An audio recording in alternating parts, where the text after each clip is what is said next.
Hello Electroheads, Tish here and welcome back to the channel. Recently I had a very short drive of the Smart #1 when it was still in its left-hand drive variant. And though I had just enough time to tell you my first impressions of the drive, I did say in that video that there is so much tech on the Smart #1, and if I ever got the opportunity to have a bit more time with it, well, then I'd tell you all about my favourite tech in this new car. That day has finally come. I finally got my hands on a right-hand drive car, and it's still only for about 2 hours, but it's enough time to tell you my favourite technology features of the new #1. Despite being extremely competitively priced, all versions of the #1 come with a 360-degree parking camera. So we're going to test it out. As you go into drive, it instantly comes up in the right-hand side of your screen in a little section. And here it even displays how far in front an obstacle is. So it says that I've got 46 centimetres. Now, I'm in quite a tight car park and the person who pulled in next to me, really lovely, didn't leave me much room. But that means I can test out this 360-degree parking camera. So as you can see, I've got guides as well the whole time. And then as I go into reverse, this will bring up a much larger display, which shows me the back display and also an aerial view. But I can also go on to more angles. I can take a look closer to the back of the car and also check out my blind spots as well. See what I said? She's nice and close to me, but I'm not going to hit her because I have this very clever camera. Okay, let's get it back into the setting and should be able to do it. But I love that it actually displays in centimetres how far away things are, so you know how close you can get. There we go. But what else this car also has is auto park. So let's test that out as well. I've never really got on with auto park, so we'll find out. Let's go on auto park and we're going to, it's blinking green at the moment. We're going to go along, see if it can work out any spaces. I'd quite like to go in this one, please. Ah, maybe if I indicate. No, so it doesn't really like any of my parking spaces. What about a disabled spot? Does it like those?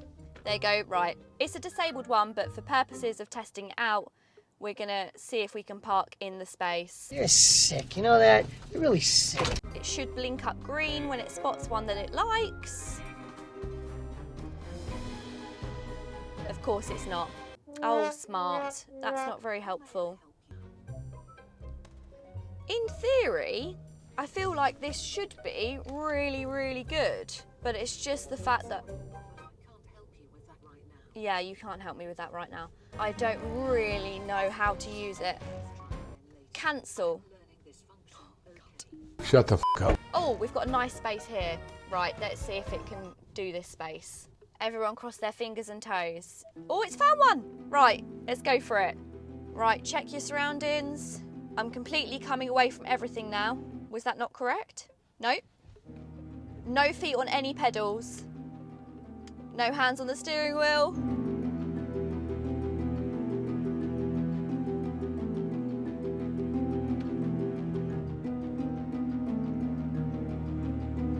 Now, I know I made that look a little bit difficult to start with, but that was absolutely fabulous.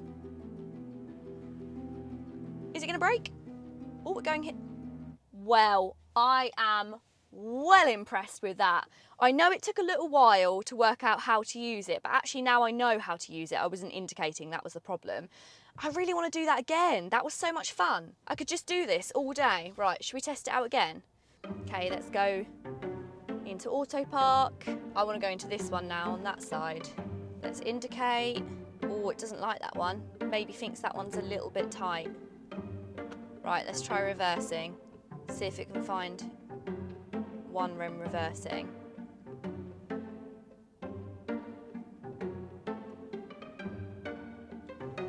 No, don't like any of these spaces. Oh, anyway. Oh! That is a very tight space. But it thinks it can do it. Let's go for it. Let's start. Everything coming off.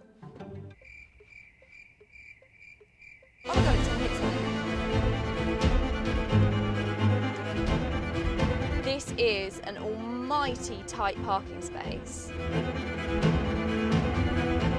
Ooh. Oh, smart.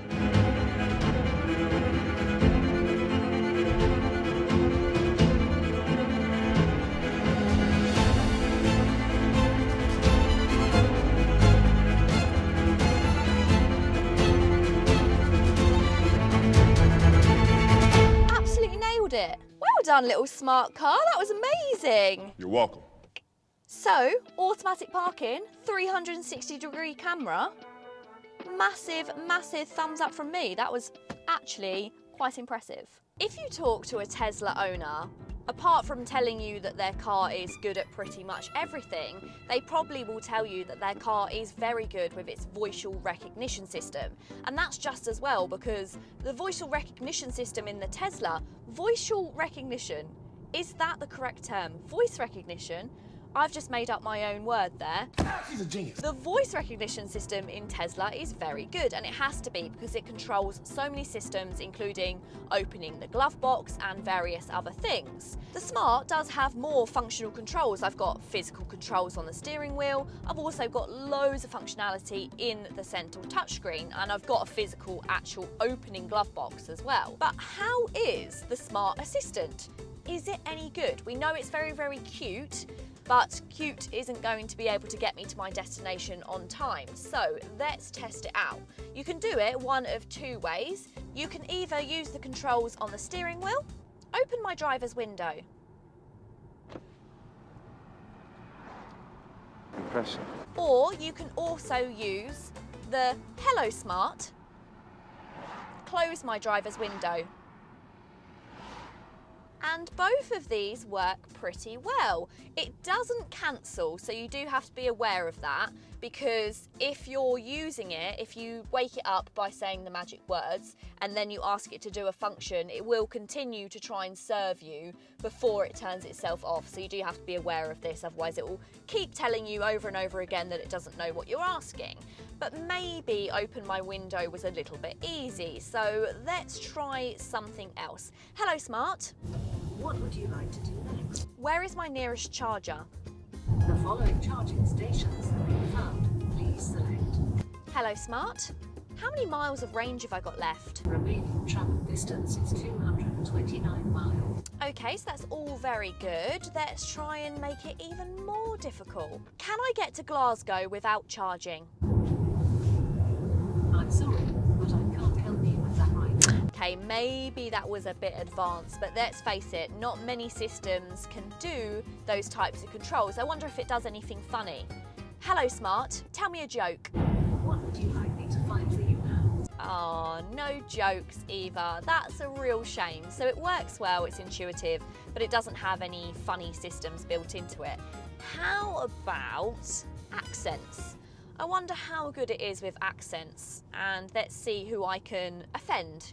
Maybe German, because let's face it, it's a German car. Hello, Smart. Can you open driver's window? Well, that was f***ing dreadful. Let's try Australian. Hello, Smart. Close my driver's window.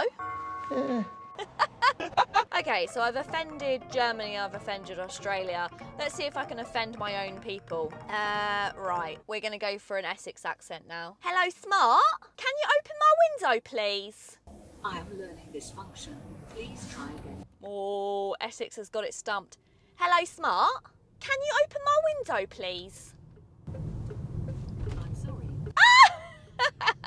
So the girlies of Essex will be very sad to know that the Smart can't understand their accent. I mean, how rude. Maybe I'm laying it on a bit thick, but that's not too bad.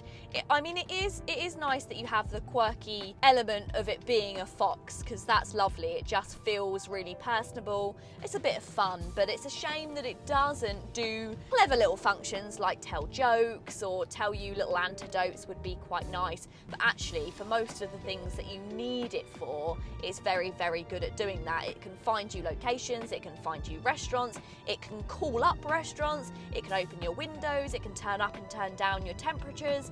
It just can't do anything gimmicky, which is a surprise, because Feels a very gimmicky car. Now here is a very, very cool feature, and that's called deodorization, or as I like to call it, the fart mode. So watch what happens when I press. As you can see, a little puff of green comes out of the fog. The windows have come down and it's blowing air. So this means if anyone is ever to do any nasty smells in the cabin, the Smart #1 will deal with them. You need to see a bowel specialist. Next up, we're going to talk about something called smart modes. So these are various modes which are already pre-programmed into the Smart #1, which are really great for living with this car in pretty much all conditions. So if we pull down, we can go into the smart modes, making everything easier, as they have a little catchphrase.